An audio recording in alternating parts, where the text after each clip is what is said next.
Okay, welcome to the Monday, February 10th, 2025 regular council meeting. I would like to start by acknowledging that we are gathering and governing on the unceded traditional territory of what is now known as the Comox Nation, and we are always grateful for their care and stewardship of this land since time immemorial. Could I have a motion to approve the agenda, please? Move the agenda. Oh, we have a late item. Do we need to say that late item? Number is it? 5.3. Move the agenda, including item 5.3. Thank you. Seconder? Second. Thank you. All in favor? I will also note that Councillor Sullivan is away at a conference, so he is not attending. There are minutes there to adopt. Committee of the Whole, January 7th, and regular council, January 27th. Move adoption of the minutes. Second. Thank you. All in favor? Everybody's in favor of that. And correspondence from the regional district about draft amenity cost charges. Does anybody want to speak to it, or should we just talk amongst ourselves? I was thinking you guys could talk amongst yourselves, but staff think that this is probably like a pretty important one. So we'll look at our work plan and see if there's other areas that we can shave off if we don't have to go to other CVRD meetings or participate in other things. To manage But the this staff one time. we would like Yeah. two of our staff members to go. Okay, great. Thanks. So there is a whole bunch of information there. If anyone has questions or comments about it. Yeah, if I'm reading it correctly, the primary purpose of receiving this is so that there's a coordinated approach from all of the local governments to give developers consistency. Is that the intention? Yeah. What this means is once they adopt this, we and the other municipalities will have to collect it from our developers on their behalf. That's why it's coming. That's why we need to. So this is ACCs for CVRD, Yeah. not directly. So is there an ACC component directly available for Cumberland itself for development within? We are in the process of building one. So that's an initiative in 2025. So it's a new thing that we're allowed to do is these amenity cost charges. So CVRD's doing it for their recreation and we're doing it for the whole village. I'm figuring it out. And so CVRD would be levying ACCs on developers within our municipality as well as us, yes. That's right, for those services, and then we're going to as well. That's why we really want to be involved. Our planner, our director of development and bylaw wants to be involved, and also the director of community services. Thank you. So, and the CVRD are the first to develop ACs in the valley. No, none of the municipalities have done it yet. Correct. Which is a new tool. Just as a point of clarification, the CVRD isn't actually levying the charges. We would be levying the charges and then sending those specific proceeds to the CVRD. That's correct. Yeah. Yeah. Okay. Because they don't have any taxation powers over us. Yeah. So if I may have a follow-up question to that, would then the development application, they would see two amenity cost charges, one from the village itself and one from CVRD? If in fact council, Okay. yes, does approve an ACC for Cumberland as well. And is there some kind of cap on that as far as, apportioning between the two governments, or is it No. we just have the latitude to Yeah, go- unlike DCCs that has to go to the minister Yeah. for approval, this doesn't. But obviously, you're going to want to understand like what that max would be for Okay. your community. I Yeah. would say And there guidelines as far as the maximums go, or is there any kind of we're not aware of any. nothing like that? But obviously, it has to be reasonable and Otherwise, yeah, okay. and understanding it has to be based obviously on like an actual estimate, and then also based on I believe the density and everything, like same as DCCs, they would do a calculation and everything. So it's all based on something, but unlike the DCCs, it doesn't have to go to the minister for approval. Okay, thank you for that Yeah. clarification. And if I can? Just, in the recommendation, it says, we approve village participation. You kind of alluded to it. What would our participation be? I believe it does talk about that they would like the director of community services, like 4 hours every few months or something like that for meetings and review and everything. We, at a staff level, would probably already also like to send our director of development services as well. Okay. So we're going to do a little bit more just because we're doing our own, and it's really important that we understand, because of the development community will be paying both. So we need to understand what this will look like. Okay. I think it was 4 meetings. I think Four. they Okay, yeah. suggested 4. Yeah. Okay. And of course, the staff will need to review what documents will come out of it. And then once the bylaws passed or adopted, then finance and development services will have to work towards developing a process of charging it. Yeah, making the bylaws, And then et cetera. submitting it. Yeah. But Okay, anything else?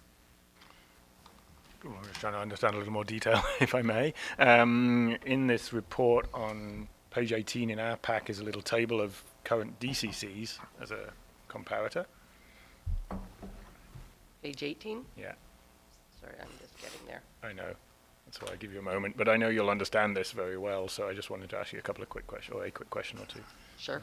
One is the amount. Is that per 100,000 of development or per something? So current it just says sample. I haven't really looked at the full details, but if it's for like a single resident, Yeah. then it would be per unit. Dwelling. Like, so say there's a 12 lot subdivision, it'd be 12 times one of those amounts. Oh, I see. Thank Yeah. you. And then, do I assume when they list things here, it looks like we charge a great deal more for some things. But if you were building in Courtenay, you might pay CVRD sewer and Courtenay sewer. But if you're building here, you only pay ours. Is it something like? Sorry, say that one again. Okay. At the top are 3 lines for CVRD. Oh, yeah. Does that apply the same way that these ACCs would? That you'd pay if you were in the city of Courtenay, you'd pay those ones and CVRD ones? Well, yes, I believe they do because they belong to their sewer and Services, and we waters. don't. And we don't. We have our own. So we have our own down below there. Yeah. So when I look here and think, wow, it's like Yeah. it looks way more expensive to develop here. It's because some of these get added together for other jurisdictions. That's right. But, yeah. Yes, that's right. Complicated. All right. Yeah, it does. Yeah. I'll leave that now.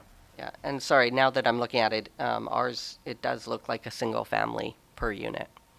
Good. Yeah.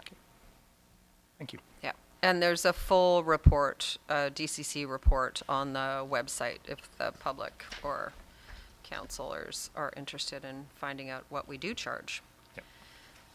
And I mean, it would be a great way for you guys to prepare because ours will be Ours coming is as coming, well. yeah, exactly. I know. Yeah. It was the comparators that I was interested in because I haven't seen elsewhere, and then how to make sure I'm not making false comparisons. Well, and also DCCs vary depending on what you're doing and how you allocate your DCC bylaw. So each community is quite unique. Okay, so there's a recommendation there, I think. Is there? Yes, there is.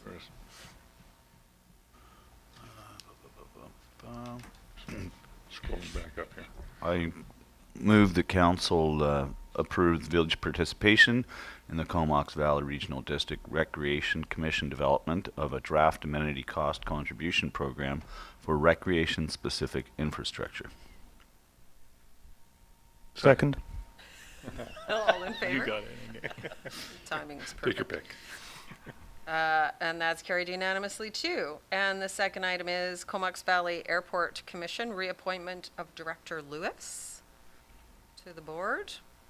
Does anybody want to introduce that? Or we have a recommendation from the airport Commission. I just have one question, if I may. Mm-hmm. I probably happened before I got here. It talks about nominating municipalities, and their website references that we nominate, that the municipalities nominate people to the airport board. So when does that nomination, what form does that take, and how do we nominate people? The Airport Commission consults with the local government nominating entities, which the Village of Cumberland is one. They recommend the nominees and ask for endorsement, I believe, if I recall correctly. Part of the recommendation before you is to ask the board representative to come and go through that process with you, so you have a better understanding of that process and how the Village of Cumberland participates in that nomination process. Do we have staff included in the nomination process or something? Or is it just it's council? It's council, Okay. council only. Yeah, it's a bit confusing. I think in my experience, they have a governance committee that vets people, and then we get a list to sort of approve. So it's not And/or veto. or Yeah. veto. Yeah. So we have veto power. I'm not sure we have. Well, I don't know if we have full veto power, but, Yeah. but we we can get a say no, thank you. last time, I believe we got a list of names, and there was like, do you endorse this list? And we said yes, basically. Personally, I didn't find any fault with anybody on the list. Yeah. And then we sent that back, and then they chose their nominees from there. Yeah. Okay, so there's a recommendation there. I'll move that council endorse the term renewal of Wendy Lewis to the Comox Valley Airport Commission and invite Comox Valley Airport Commission representatives to an upcoming committee of the whole meeting to discuss the governance structure and nomination process of the local government representatives to the board of directors. Second. Thank you. All in favor? That's unanimous as well. And we are on to reports. Just zooming right along. Development variance permit and heritage alteration permit. Rachel's Permit. got, Oh, sorry. You 5.3. Oh, our addition.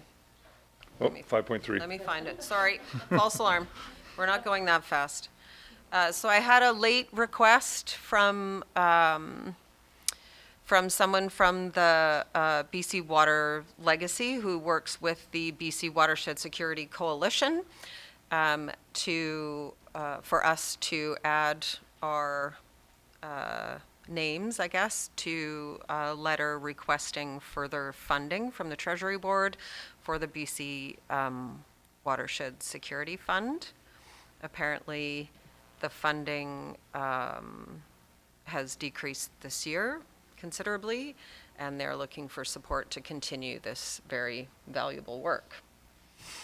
So I can try and answer any questions to the best of my knowledge, but I don't have much more information than you.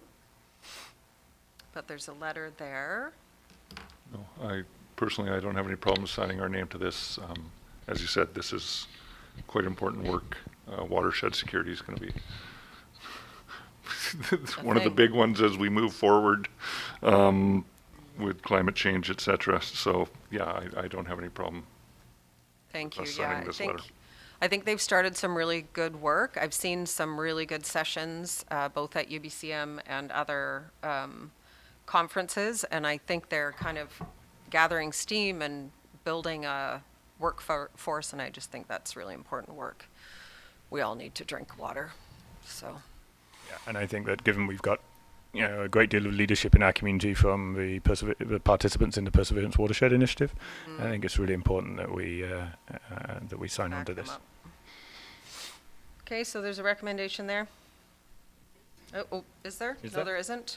There's just, I guess we need a motion to sign on.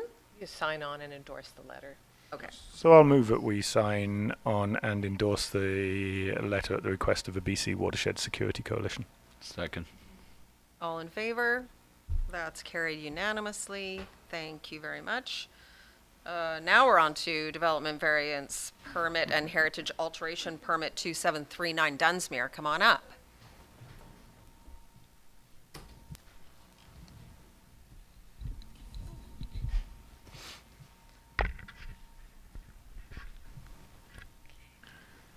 Hi, good evening, Mayor and Council. The purpose of this report is to request a referral to the Heritage Committee of a development variance permit and heritage alteration permit to allow a dwelling unit in the basement of the subject property, 2739 Dunsmuir Avenue, also known as the Old Post Office. So just to give some background, the Old Post Office, built in 1907, holds a significant historical value for the village of Cumberland. This two-story Edwardian architecture structure, constructed with brick and sandstone, originally served as the village's post office, customs office, and telegraph office. In 2006, the building was officially designated as a heritage building. Currently, the main floor operates as a commercial space divided into two units. Thuja Architecture occupies one unit, while Moon's Record occupies the other. The upper floor is a 3-bedroom dwelling unit, while the basement, which has long been unused, serves as a storage space. The applicant has proposed converting the basement into a 3-bedroom dwelling unit through internal renovations. Entry to the basement dwelling unit will be provided via a common lobby on the main floor, which has access from the back of the building. To facilitate the conversion of the basement into a dwelling unit, the applicant has requested to vary 3 zoning bylaw standards related to the location of the dwelling unit, the entry to the dwelling unit, and the number of fascia signs allowed on a property. I will now go through each of the requested variances one by one. So the first variance is for the location of the dwelling unit. As per the zoning bylaw, where non-residential and residential use is combined, a dwelling unit shall be located either over or to the rear of the building that contains the principal use. The dwelling unit in this case is proposed to be located in the basement, which is below the principal use. The main and the upper floors of the building are being utilized effectively with commercial use on the main floor and residential use on the upper floor. However, the basement has remained underutilized for many years, primarily serving as storage. As per the applicant, this storage is not a necessity for the current operations and can be utilized for another use. Throughout the village, there are numerous examples of basements being successfully repurposed for residential use, demonstrating that this practice is well established. However, the building's design presents constraints that limit the same.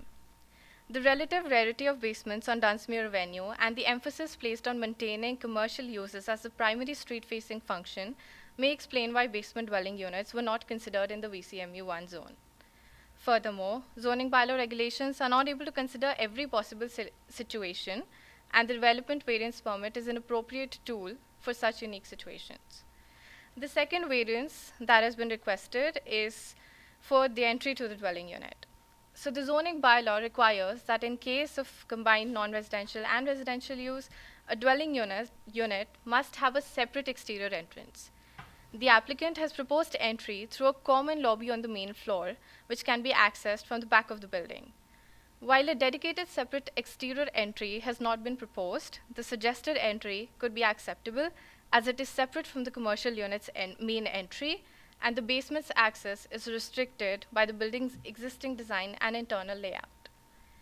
Creating a separate exterior entrance would likely necessitate significant exterior renovations, potentially resulting in more extensive changes to the building facade.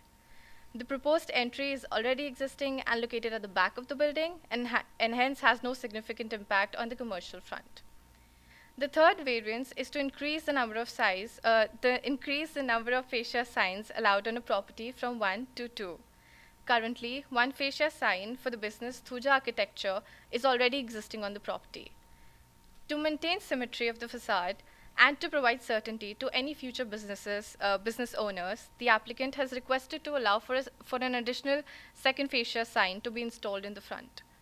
Once again, 3 variances have been requested for the location of the dwelling unit, entry to the dwelling unit, and for the number of fascia signs on a property. While the overall form and character of the building will remain unchanged, the applicant has also requested 4 heritage alterations: alteration of windows, revision of parking layout, relocation of an existing fence, and for the signages. I will now go through each of the requested heritage alterations one by one. So the first alteration is for the windows. As per the building code review provided by the applicant, the existing basement windows meet the size requirement for egress, and hence only the security bars will have to be removed. The second alteration is for the parking. The applicant has proposed a revised parking layout designed to accommodate the necessary parking spaces. The parking will serve all existing and the proposed residential use on the property. In total, 4 car parking spaces are required to satisfy the needs of all the users, and the proposed parking will be surfaced with gravel and binder and will be as per the HCA guidelines. The third alteration is for a fence. So to implement the revised parking layout, the applicant has proposed relocating the existing fence, which has been present on the property since at least 2012. Currently positioned in the center of the rear yard, the fence is proposed to be moved to the exterior side lot line. Constructed from wooden panels, the fence is in adequate condition for reuse. However, it does not comply with the HCA guidelines, which require fences to reflect a historic appearance such as a picket style or a stone wall. The final alteration is for the signage. The existing signage for Suja architecture is made of cotton steel and is backlit and is located adjacent to the entry. As per the HCA guidelines, fascia signs must be installed above the main entry of the building and constructed from wood or metal with a painted finish. Despite not completely aligning with the HCA guidelines, the sign remains clearly visible from the street and complements the overall character of the building. The second fascia sign proposed by the applicant will match the existing sign in size, orientation, and placement. This would help maintain symmetry and enhance the aesthetic appeal of the commercial front. Once again, 4 heritage alterations have been requested for the windows, revision of the parking, relocation of the fence, and for the signages. Now, there are 2 operational implications of this proposal. The applicant's proposed parking layout is such that it will restore access to 2 public street parking spaces on 3rd Street, making them available for community use. To accommodate this change, the village would remove the existing no parking signage from the street. The applicant has also agreed to reserve a non-buildable area of 1.5 meters and grant a statutory right-of-way for that area along the lane to enable the village to construct and maintain a lane of sufficient width to provide rear access, travel, and snow removal. To conclude, Cumberland is a historic town rich with heritage structures that contribute to its unique character and cultural significance. While preservation and restoration of these valuable heritage assets are vital, it is equally important to explore innovative approaches to revitalize them when necessary. This proposal offers the village an excellent opportunity to showcase the concept of adaptive reuse, where a heritage building is repurposed for modern functionality while maintaining its historic integrity. By creatively integrating new uses, such as transforming the underutilized basement into a dwelling unit, the project not only ensures the building's preservation, but also enhances its overall utility. Additionally, this proposal contributes to adding housing in the downtown core, further supporting vibrancy and livability of the area. Adaptive reuse bridges the gap between conservation and contemporary needs, allowing heritage buildings to remain relevant and fully utilized in a way that respects their original design. This approach supports Cumberland's commitment to celebrating its heritage while fostering sustainable development. Thank you. Thank you, and thank you for your work on the 4 heritage alterations and the 3 variances. Welcome to historic buildings in Cumberland. They are complex, and I appreciate your innovation and your hard work trying to find solutions with these building owners. Questions, council? Anybody? Just one main one. Some time ago, I just want to make sure that I guess the best way to ask this is, is the building completely within all bylaw compliances right now? Yes. I know at some time in the past it was used as an Airbnb upstairs. Is that now a long-term rental that's present up there? Yes, like it is a long-term rental now. Okay. It has not been posted or listed anywhere on the internet as an Airbnb. Okay. Yeah. Okay, yep, that's my main one, is as long as, I love the idea of revitalizing this and using that space down there. I've been down in that space a number of times, and I've always kind of gone, this is a bit of a waste. But yeah, it's nice to see something like this happening. For sure. Anybody else? Yeah. I know that space very, very well from the Wandering Moose days. And I'm very glad to see this, and also for all of the innovation and work you've done to make it work. Really like that we're getting those 2 street parking spaces back. Can't forget how important that is, especially to customers of Seeds and things like that. I do have a quick question on the fence. You notice the fence isn't heritage compliant. I like that they're reusing the existing fence, so that's not, basically we're not using new materials. But is there any way to say, should that fence be fully replaced? We'd like to see it come into compliance. Do you see what I mean? In the future, so if in 10 years' time that fence has rotted out and they go, oh, we're going to replace the fence, should we and could we ask for that to be brought into heritage style? Sorry, is that considering that the existing fence is being reused, and after 10 years, is that the question? Yeah, so I'm very happy with reusing the existing Yeah. fence for all the good reasons, Yeah. but we have noted that it doesn't match the guidelines. So sometimes fences get damaged, someone drives into it, or it rots away, or a bear takes it out, and they come to put in an entire new fence. Is there a way of should we and could we? Yeah. Yes, so fences are considered to be a minor heritage alteration, and the applicant will have to apply for a heritage alteration permit again if that happens. So that's when we can control what kind of fence goes in there. Like right now, the existing fence that is proposed to be relocated, it complies with our zoning bylaw, but doesn't comply with the HCA guidelines. But if that is to be rebuilt again in the future, then according to our HCA guidelines, it is supposed to, wherever a new fence is anticipated, it has to meet with the HCA guidelines. So they will have to again apply for a heritage alteration permit. Okay, that's fine. Just thinking what ifs. Yeah. Anybody else? I just like the project. I'm excited for it. Yep, all good to get more use out of the buildings. I do have a couple of questions. There's a note about a building code review. Can you tell me what that is, what that looks like? Okay. And is that specific because it's a heritage building, that's an opportunity? I guess is where I'm going with that. No, actually, it's just a general building code review that the applicant has provided.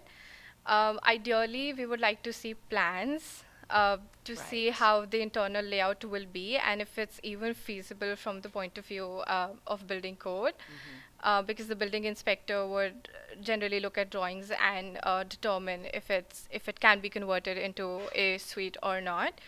Right now, as for the heritage alteration permit and for the development variance permit, the applicant has not provided us with any drawings, which is okay. Usually we tackle that at the building permit process.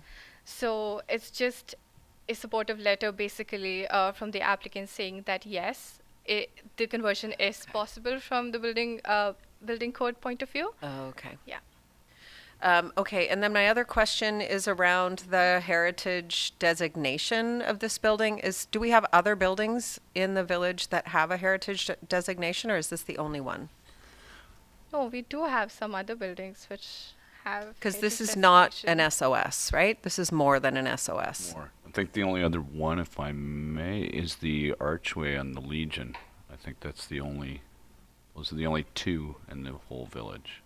Yeah, that's right. The archway in terms of structures is designated by bylaw, and then the cemetery, the cemeteries. Okay, The Japanese and Chinese cemetery, the municipal cemetery. okay. So, and that's, the building owner at the time has to agree to register the building. Yes? That's how That's you right. get one of those? Yeah. Yeah. Okay. Okay, just checking. Thank you. So there's thank you for that. And I don't think there's any more questions, so there's a recommendation there. Well, if I may, I recommend that Council refer the Development Variance Permit 2024-07 DVP and the Heritage Alteration Permit 2024-07 HAP application for the property described as Lot A, District Lot 21, Nelson District Plan, EPP 68927 or 2739 Dunsmuir Avenue to the Heritage Committee. Second. All in favor of that? And that's carried unanimously. Thank you very much. Thank you. And next up is Community Service Projects and Initiatives 2025 to 2027 Work Plan. Hello, Kevin. Good evening, Mayor and Council. Yeah, so as you guys are aware, staff has been working on updating work plans for the final couple of years of your term, and this was prompted by I guess an assessment in the fall that we made that based on the number of emerging projects that were coming online, our ability to allocate resources to the strategic plan was becoming more and more difficult. So we felt it was important that council had the opportunity to weigh in on the department work plan in a comprehensive way, as opposed to what was happening in one-off reports for projects, and just acknowledging that there would be impacts on work plans, but not providing full clarity and disclosure on what exactly those might be. So, beginning in late fall, early winter, we did a full review of the work plan, which council's aware of. We've received some of your feedback in a closed strategic planning session earlier, and that feedback has informed what we're presenting tonight as a work plan moving forward. Also should acknowledge that in addition to what's being proposed moving forward, I think there is a lot to celebrate for what has already been completed in the Community Services Department, both projects that were planned and originally the vision of council at the time of your strategic priorities back in 2023, as well as some emerging ones that have come forward that I think we can all agree made sense to integrate, but inevitably do have impacts. What we've proposed to put forward is based on a prioritization process that's considered, previous commitments made to community partners or other agencies. Are there health and safety considerations? What would be the impacts of postponing? What are some ways that we can find some synergies between projects? In addition to, what are the staff resources available in the specialties, special skill sets within the department. Basically the public-facing document that we're proposing for council to consider tonight is the attachment. And here if you have any questions or comments. Thank you. Questions, council? Just one, I guess. Thank you for this. And as you said, that is quite an impressive list of things that we've gotten done so far. So that's great. Still lots to be done. So that's okay as well. We just added another one today. Is there room in the plan for participating in? I noticed, I wouldn't say nervous energy, but it was in the back of everyone's mind, I could tell. Yeah, we discussed that as staff. My take on that is we need to be able to continue. I see that as largely an operational project, really. We're a member of the service. In order for us to coordinate work that we're doing, we have to be able to absorb some of these types of things. And it's a relatively low amount of a time commitment. So this is the challenge in doing this, is as soon as you do it, something else is going to pop up, and that's forever going to happen. And that's the whole point of this exercise, I think, is really trying to build work plans that do have some contingency space to be able to incorporate this, because we can't forecast years ahead, let alone weeks or months ahead with what other organizations are going to be doing or whatnot. But what is within our control, I think we've been able to recalibrate through this process, and I think it's going to result in a healthier work plan and the ability to do these types of things as they arise. Excellent. Thank you. Absolutely. Anybody else? Well, I'll just add 2 comments that now we're in open session. I really repeated what I was able to say when we discussed this before.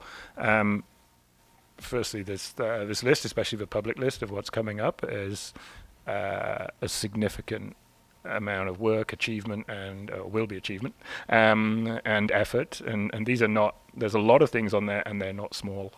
And so I think that's to really recognise the capacity that this relatively small team has for doing big things with great partners is really important. So thank you.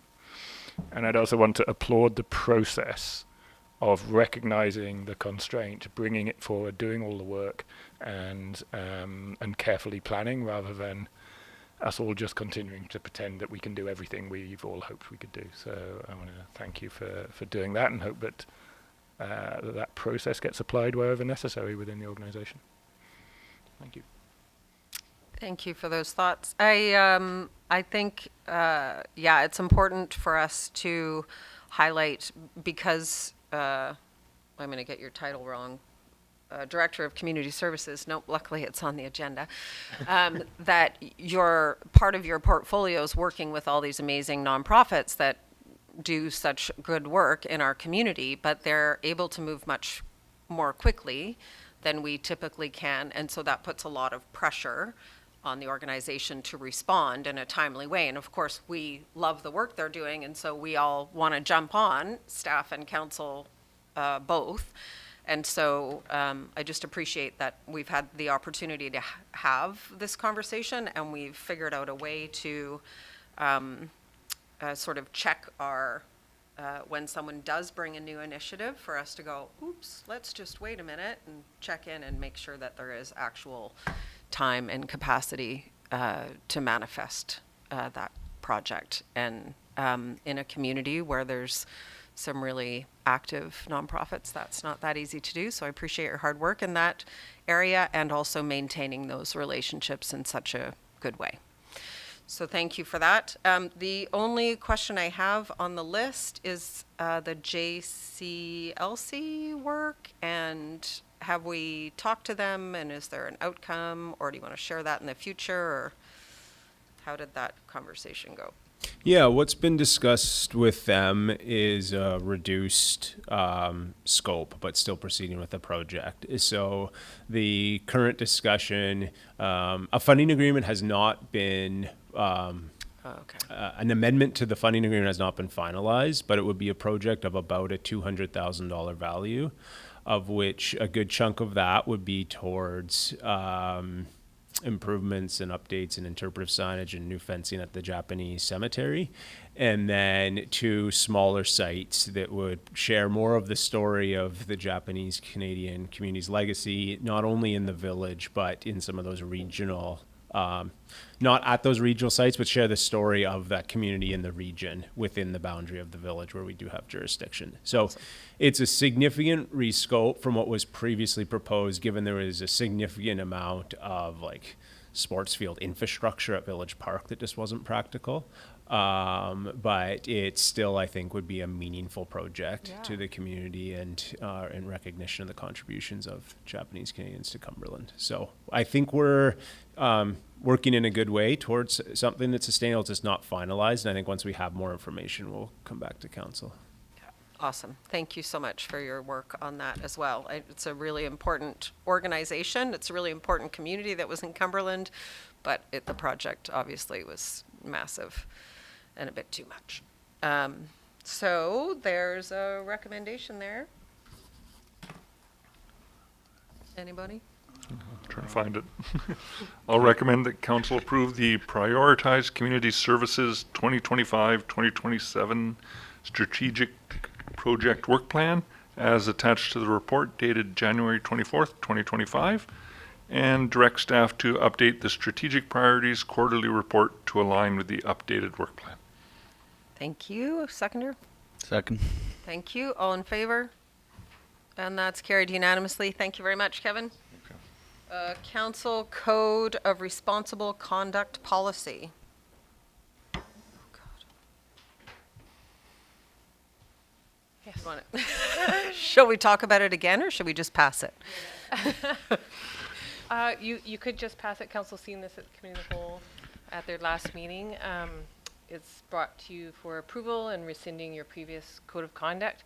I just wanted to mention, I've learned in the meantime that the ministry has provided funding to the professional organization that supports CAOs and corporate officers to help fund, give assistance to small municipalities that are experiencing some trouble at some conflicts at the elected level Table, to yeah. resolve that. So it's a resource for small communities to help resolve those conflicts. Oh, So it's a nice. great resource. I wasn't aware of it, and something that Cumberland could use if we ever found ourselves in that Yeah. position. Yeah. Luckily, we haven't found ourselves there. Very no- well. Yet. no need to jump on that funding opportunity right away. But should we? Do you mind To if know we for some of our amend this, neighbors, though. or- No, go for it. Okay. I move that council rescind the 2019 Code of Responsible Conduct and approve the new policy 1.0 Council Code of Responsible Conduct. Second. All in favor? And that passes unanimously. And there's our council member monthly reports. Apologies for not getting mine in. It's still a work in progress, so maybe next As month. is mine. May I just mention one important thing Sure. with the Community Justice Center? Oh, yes. Yeah, so next, unfortunately, I won't be able to make it, which is disappointing, but next Wednesday, February 19th, from 6 to 8 p.m. at the North Island College, Comox Valley campus in the Stan Hagen Theater, we'll be having a lecture and a fireside chat, if you will, on moving beyond polarization with Jenny Barron and Melanie Nagy, and it's a free event. You can look on the Community Justice Center's website there, as well as North Island College. And you do have to still go for tickets, but it is free. But if you can make a donation to the center, they do fantastic work as well. I think it's sold out. I think it is sold Yeah. out. There may be a So if you limited want to release. stand in line or waiting list, There may be a limited release of a few tickets left, Okay. but we'll see. Yeah. Anyway. that's awesome that it's sold out. No better time for a polarization conversation, hey? So if there's no, do you have Need move questions? receipt? Sorry. No. Nope. Receipt is good. That's it. I can move receipt. You can. Okay. So I will move receipt of council member reports. Second. All in favor? And that's carried. And now we have our bylaws. First one is revenue anticipation borrowing bylaw. Hello, Andre. Talk about anticipation. So the purpose of this report is to provide the revenue anticipation bylaw to council for consideration of first, second and third reading. As to background, the Village of Cumberland needs to approve a revenue anticipation bylaw annually in order to continue to have a line of credit available.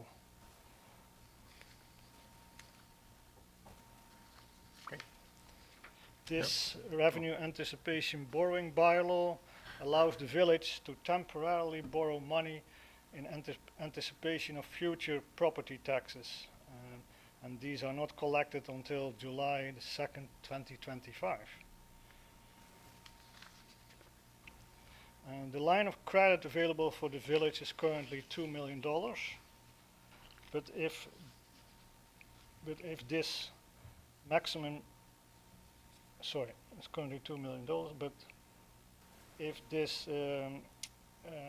this bylaw is approved, then this line of credit can be will be increased to $3 million, and we can use that quickly in the event of a significant emergency if needed. So therefore we recommend that council gives first, second and third reading of the revenue anticipation bylaw number 1227 for 2025. Thank you. Any questions, council, comments? Nope, this is I'll ours. move the council give first, second, and third reading of the revenue anticipation borrowing bylaw number 1227, 2025. Thank you. Seconder? Second. All in favor? And that's it. And there's a 2024 to a 2028 financial plan amendment bylaw as well. Yes, so in the last meeting you did first, second and third reading, and then the purpose of this one is to approve it, Adopt. adopt it, sorry. Thank you. Anybody want to do that? So make a motion to adopt bylaw number 1224 to amend the 2024 to 28 financial plan. Is that Sure. Seconder? Second. And is everybody in favor of that? Everybody is in favor of that. Thank you, Andre. Thank you very much. And now we have notices, motions, and announcements. Please do check the village website before you come down to a meeting to make sure that it's actually happening.